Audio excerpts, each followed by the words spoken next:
câble à chaque fois que c'est nécessaire. Pour l'immédiat, Jean-François Copé, c'est pas tout le temps dans votre vie, vous vous préparez à manifester dimanche?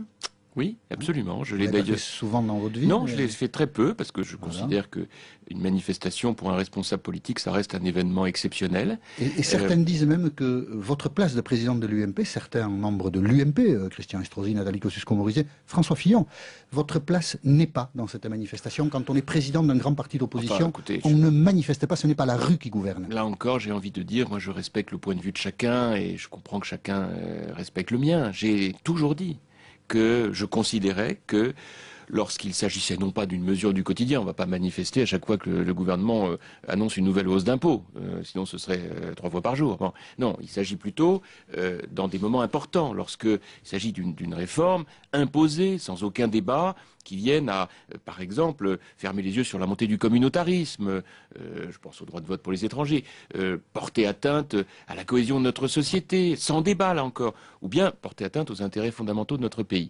Dans ces cas particulier, j'ai dit durant toute ma campagne d'ailleurs de l'automne dernier que eh bien, tous les moyens républicains doivent être utilisés. La bataille parlementaire, la bataille médiatique, mais aussi, je le dis ici très simplement, le fait de pouvoir manifester pacifiquement, comme des centaines de milliers de Français, si j'en crois le niveau de mobilisation, pour dire au gouvernement, attention, ce sont des sujets qui divisent. Nous sommes dans une période où il faut être rassemblés. Les Français eux-mêmes le disent. Mais ça n'est pas vraiment la rue qui priorité. Bien sûr. Et je n'ai jamais pensé Et vous que c'était la imaginez rue que le qui gouvernement gouverne, puisse jamais. retirer ce projet de loi après une, deux ou trois manifestations? Vous l'imaginez, je pense que c'est à lui d'apprécier, mais le fait qu'il y ait une telle mobilisation, et c'est une mobilisation qui n'est pas uniquement politique, c'est une mobilisation sur une sensibilité. Qu'est-ce qui est en cause? Ça n'est pas simplement la question de dire est-ce que on se marie, est-ce qu'on se marie pas? Bien sûr que non. D'ailleurs, l'écrasante majorité de Français disent que ça n'est pas le sujet. Le véritable sujet, c'est l'organisation de la famille du point de vue de notre droit.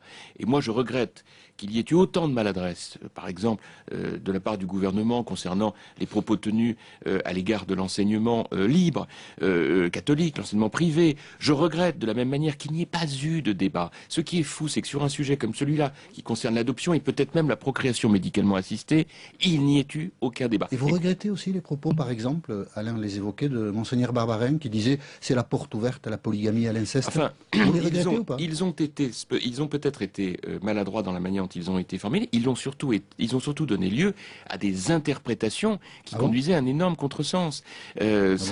Ça renvoie à d'autres sujets. Oui, pourquoi? Il n'y a pas d'interprétation, il dit ça ouvre la porte à... Oui, mais ensuite, j'ai lu la suite. Vous savez, Monseigneur Barbarin, comme un certain nombre d'autres autorités religieuses ou spirituelles dans notre pays, il est intéressant de lire ce qu'ils écrivent, de ne pas se contenter simplement de la phrase du moment. Et quand on rentre un peu dans le détail, on voit que ce qui compte, évidemment que c'est pas ça, personne ne peut suivre sur un sujet de polygamie, c'est pas le problème.